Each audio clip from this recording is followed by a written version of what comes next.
sebagai calon guru penggerak mau mewawancari Ibu mengenai tentang dilema etika. Ibu bersedia ya? Bersedia. Oke Ibu. Pertanyaan saya yang pertama, Bu Mun, selama ini bagaimana Ibu dapat mengidentifikasi kasus-kasus yang merupakan dilema etika atau kedudukan moral? Terima kasih Pak Win. Setelah kami mendengar informasi seperti itu, kami selalu berkoordinasi. Yang pertama kami koordinasi dengan staf, kemudian yang kedua kami berkoordinasi dengan seluruh guru. Biasanya koordinasi itu kami lakukan secara rutin. Jadi terjadwal gitu. Nah, selanjutnya Bu, selama ini bagaimana Ibu menjalankan pengambilan keputusan di sekolah, terutama untuk kasus-kasus di mana ada dua kepentingan yang sama-sama benar atau sama-sama mengandung nilai kebajikan? terima kasih. Biasanya saya setelah mendapat saran-saran atau informasi-informasi dari staf atau dari guru, kemudian kami tentukan keputusan itu dengan pertimbangan maslahat dan mudaratnya. Lebih banyak maslahat atau mudaratnya itu yang kita ambil. Itu Bu ya. Terima kasih. Lanjut Bu ya. Langkah-langkah atau prosedur seperti apa yang biasa Ibu lakukan selama ini? Ya, seperti misalnya kita berkoordinasi atau kita mencari beberapa sumber untuk kejadian-kejadian itu. Seperti itu. Jadi makanya kami menggali informasi dulu, kemudian kami berkoordinasi, kemudian kami putuskan seperti itu.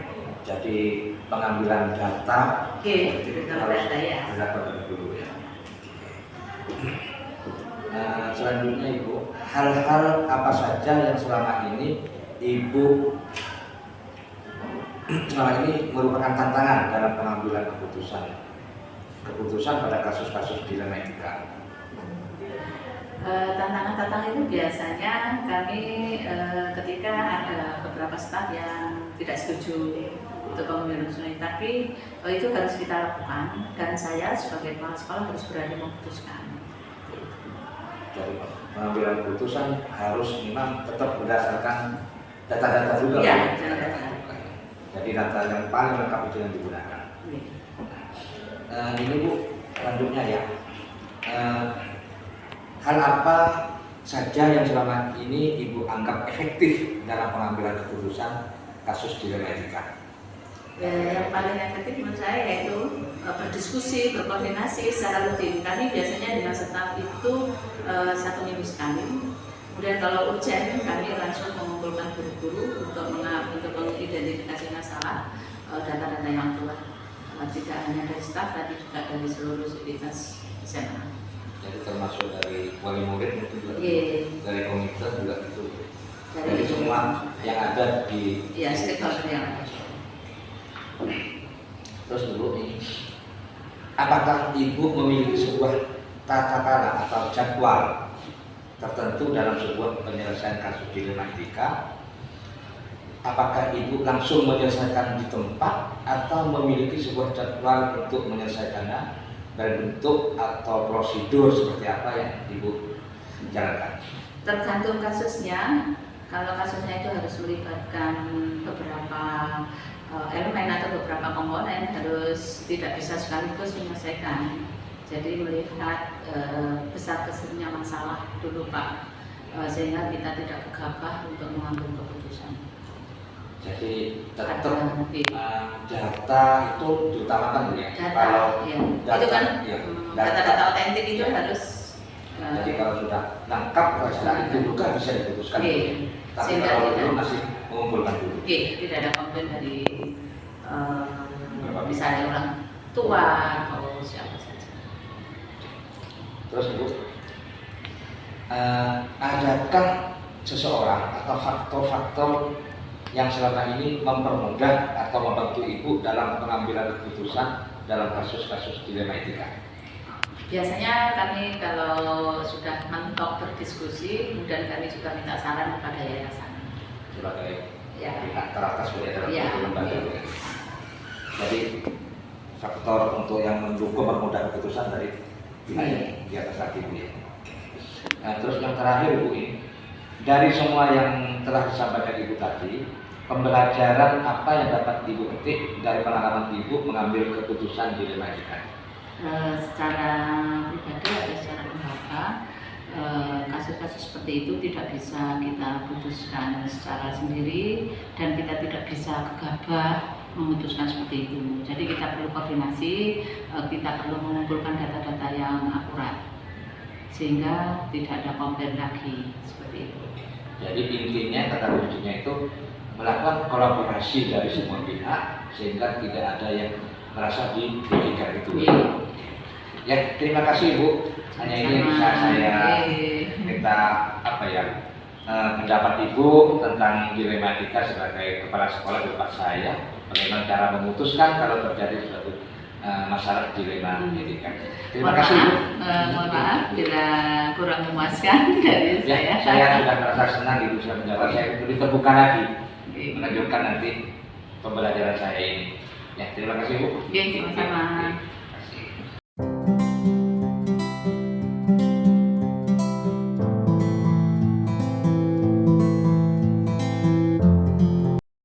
Sebagai kepala SMP Sunan Giri Menganti, saya akan bertanya tentang dilema etika. Nah, yang pertama Bapak, selama ini bagaimana Bapak dapat mengidentifikasikan kasus-kasus yang merupakan dilema etika atau kehidupan moral? Selama ini kita mengidentifikasinya dari ketika koordinasi dengan guru, mapel, kemudian wali kelas, dan kemudian ada kasuistik yang melibatkan wali murid. Jadi kita mengidentifikasinya dari guru, kolaborasi dengan guru, wali kelas dan wali murid. Pertanyaan kedua Bapak, selama ini bagaimana Bapak menjalankan pengambilan sebuah keputusan di sekolah Bapak, terutama untuk kasus-kasus di mana ada dua kepentingan yang sama-sama benar atau sama-sama mengandung nilai kebajikan?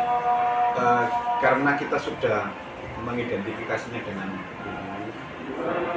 guru kelas itu, kemudian wali kelas, wali murid, kami mengambil keputusan yang terbaik, kemudian menelurkan kebijakan-kebijakan. Jadi kebijakan itu tidak harus sesuai dengan aturan yang saklek, tapi melihat apa dampak yang terbaik. Jadi dampak yang terbaik itu yang diambil. Yang ketiga Bapak, langkah-langkah atau prosedur seperti apa yang biasa Bapak lakukan selama ini? Ketika ada kasus etika, dilema etika, kami selalu mengedepankan data yang data itu kita ambil beberapa sumber supaya data ini valid dan benar. Kemudian kita temukan dengan yang menjadi yang dapat kasus etika, dilema etika dari murid, dari wali murid, hingga semuanya. Sehingga langkah-langkah kita sesuai dengan prosedur yang ada, kemudian datanya valid, sehingga kemungkinan untuk memutuskan yang salah diminimalisir. Selanjutnya Bapak, hal-hal apa saja yang selama ini Bapak anggap efektif dalam pengambilan keputusan pada kasus-kasus dilema etika?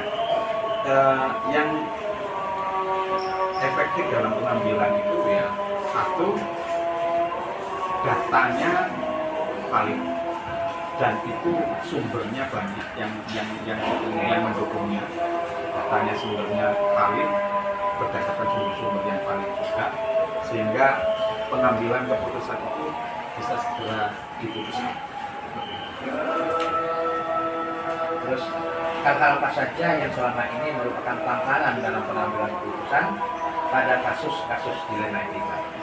Memang tantangannya ketika kita memutuskan satu dilema etika ini, kembali lagi efeknya nanti kepada proses pembelajaran, proses pengambilan keputusan yang secara umum.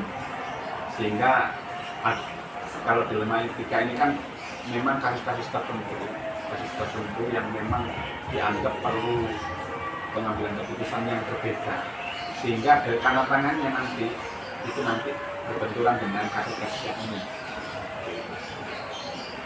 Jadi itu yang merupakan tantangan Pak ya. Oke. Selanjutnya Bapak, apakah Bapak memiliki sebuah tata cara atau jadwal tertentu dalam sebuah penyelesaian kasus dilema etika? Apakah Bapak langsung menyelesaikan di tempat atau memiliki sebuah jadwal untuk menyelesaikannya, baik bentuk ataupun prosedur seperti apa yang Bapak jalankan? Sebenarnya kalau jadwal itu tidak terjadwal Pak, cuma dalam penyelesaian kasus dilema etika ini, kalau program saya itu harus diselesaikan tuntas. Artinya tidak secepat mungkin, tidak bertele-tele sampai kadang terbentur dengan pekerjaan lain lupa. Akhirnya sesuai prosedur tadi, data dari guru, data dari wali kelas, wali murid, dan siswanya, sehingga ketika data itu sudah kumpul, kemudian langsung kita putus. Jadi tidak menunggu lama Pak ya, Tidak jadi menunggu. langsung aja. Yang penting data sudah lengkap, semua pihak sudah lengkap. Ya. Terus Bapak, pertanyaan berikutnya, adakah seseorang atau faktor-faktor apa yang selama ini mempermudah atau membantu Bapak dalam pengambilan keputusan dalam kasus-kasus dilema etika? Yang mempermudah itu kan dari stakeholder yang ada, dari gurunya, dari wali kelasnya, dari siswanya, dan wali muridnya. Kalau salah satunya, misalnya wali muridnya itu tidak kooperatif, itu yang menjadi sulit untuk mempertahankan. Jadi kalau semuanya bekerja sama, jadi faktor yang mempermudah itu kerjasamanya untuk mempertahankan. Empat faktor itulah faktor itu. Jadi wali kelas, murid, siswa, guru. Yang terakhir Bapak ya, pertanyaan ini, dari semua hal yang telah disampaikan, pembelajaran apa yang dapat Bapak petik dari pengalaman Bapak mengambil keputusan dilema etika? Ketika kita mengambil satu keputusan, kita harus banyak melihat, mendengarkan data, kemudian mengadu data itu dengan data yang lain, sehingga data itu memang mendekati kebenaran. Sehingga ketika membuat keputusan untuk mendekati kebenaran ini yang kita lakukan, supaya tidak merugikan semua pihak, jadi pihak semua stakeholder yang ada ini kita ambil yang terbaik, tidak ada yang Ya, terima kasih Bapak atas wawancara hari ini. Semoga apa yang Bapak sampaikan tadi bermanfaat bagi saya dalam Oke, terima kasih. Terima kasih Bapak.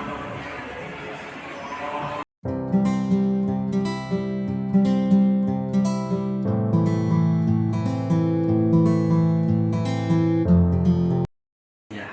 Assalamualaikum Pak Safi'i. Waalaikumsalam. Bapak sebagai Kepala SMK Sunan Giri Nganti, saya sedikit menanyakan sedikit tentang kegiatan Bapak selama ini di SMK Sunan Giri Nganti. Ini berkaitan dengan dilema etika. Nah, ada beberapa pertanyaan yang Bapak nanti bisa jelaskan. Yang pertama Bapak, selama ini bagaimana Bapak dapat mengidentifikasi kasus-kasus yang merupakan dilematika atau bujukan moral? Kasus seperti itu memang sering terjadi, dilema etika. Hal-hal seperti itu nanti ada penanganan dari staf kami, terutama BK kesiswaan, baru penanganan diselesaikan di kepala sekolah. Jadi itu Pak ya. Nah, yang kedua, Bapak, selama ini bagaimana Bapak menjalankan pengambilan keputusan di sekolah, terutama untuk kasus-kasus di mana ada dua kepentingan yang sama-sama benar atau sama-sama mengandung nilai kebajikan? Insya Allah kami selama menentukan kebenaran yang memang persepsi ini benar, insya Allah kami selalu memberi support. Ini benar menurut ini, tapi kami tetap hal-hal seperti itu kami memberikan kebijakan-kebijakan atau tindakan-tindakan yang sama-sama enak, sama-sama yang punya kepentingan. Ini kami yang menjelaskan kepada dua kebijakan yang sama-sama benarnya. Oke, Bapak. Yang ketiga, Bapak, langkah-langkah atau prosedur seperti apa yang biasa Bapak lakukan selama ini? Ini untuk menangani kasus seperti itu, insya Allah kami melakukan mulai dari staf kami melakukan koordinasi penanganan masalah-masalah etika moral. Itu sangat riskan, memang sangat riskan, sebab kami harus berhati-hati. Akhirnya tindakan yang saya lakukan adalah koordinasi dengan staf kami yang berhubungan dengan etika moral. Yang pertanyaan berikutnya, Bapak, hal-hal apa saja yang selama ini Bapak anggap efektif dalam pengambilan keputusan pada kasus-kasus dilema etika? Jadi yang efektif, yang gampang gitu, Pak, ya. Yang pertama, kami datangkan yang bersangkutan mulai dari kebijakan kepada anak, nanti anak wali murid saya panggil keduanya, itu langsung saya sosialisasikan dengan staf. Saya menentukan kebijakan yang mana wali murid nanti bisa menerima, anak bisa menerima, dan staf kami juga sesuai dengan poin-poin yang ada di sekolah itu saya berlakukan mengenai kasus seperti itu. Jadi secara prosedural gitu, Iya, Pak. prosedur. Itu yang paling efektif. Iya. Berikutnya, Bapak, hal-hal apa saja yang selama ini merupakan tantangan dalam mengambil keputusan pada kasus-kasus dilema etika? Tantangan, Bapak, ya. Tantangan memang terjadi kasus.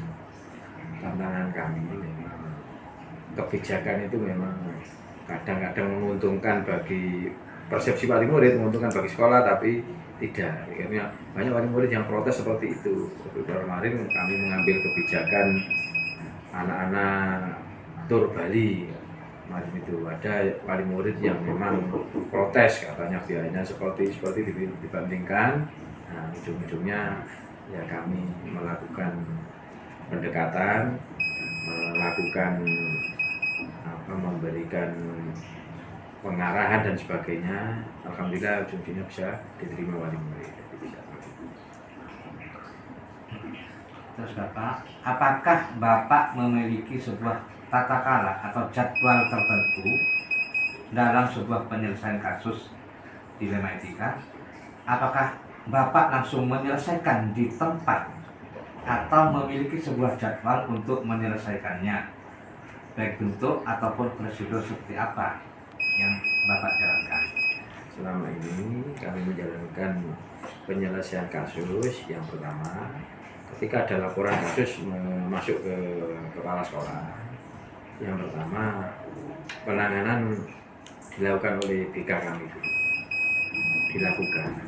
Setelah penanganan ke siswa dilakukan, nanti ada jadwal untuk pemanggilan kepada wali murid yang bersangkutan. Akhirnya dijadwal, diagendakan dari apa, setelah itu diselesaikan di BK dulu. Kalau masalahnya selesai atau ada masalah yang memang sulit diselesaikan, nanti langsung ke ruang kepala sekolah. Kadang terjadwal, kadang tidak terjadwal. Jadi penyelesaian tidak langsung di tempat, Pak, ya. Ya. Kita menunggu data-data dulu ya dari wali kelasnya mungkin ya, dari BK ya. Pos BK baru kepala sekolah. Jadi nanti berarti ada jadwal tertentu sesuai dengan kasusnya, Pak, ya. Ya. Terus yang berikutnya, Pak, adakah seseorang atau faktor-faktor apa yang selama ini mempermudah untuk membantu Bapak dalam pengambilan keputusan dalam kasus-kasus dilema etika? Faktor yang paling mudah ternyata selama ini saya praktek kami selama ini untuk menyelesaikan masalah itu ternyata komunikasi pendekatan sehingga kebijakan kami bisa diterima oleh yang bersangkutan, dan insya Allah selama ini kasus-kasus yang saya tangani dengan adanya komunikasi, penjelasan, pendekatan dan sebagainya insya Allah bisa diterima kedua belah pihak. Jadi kata kuncinya itu yang mempermudah adalah komunikasi. Ya. Jadi sehingga kalau dengan komunikasi lancar maka semuanya akan lancar. Seperti itu. Nah, Bapak yang terakhir ya Pak ya, dari semua hal yang telah disampaikan tadi Bapak, pembelajaran apa yang dapat Bapak petik dari pengalaman Bapak mengambil keputusan dilema etika? Selama ini ternyata kasus-kasus seperti itu memang banyak terjadi di sekolah dan sering ternyata pelajarannya ternyata kita harus memang menanamkan kepada anak-anak tentang tanggung jawab, tentang hal-hal yang berkaitan dengan etika itu tadi. Itu perlu adanya sosialisasi, penjelasan yang saya lakukan nama ini adalah penjelasan kepada sosialisasi kepada wali murid namanya Pak Bibi. Jadi ada pendekatan dua arah Pak ya, antara sekolah dengan wali murid. Ya. Oke, terima kasih Bapak atas kesediaannya wawancara hari ini. Saya terima kasih banyak. Saya mohon pamit Bapak. Ya, terima kasih. Semoga Sekolah SMK Sunan Giri sukses seperti apa yang telah dilaksanakan melalui keputusan-keputusan yang mempunyai polemik antara bimbang gitu Pak ya. Jadi semoga sukses. Amin.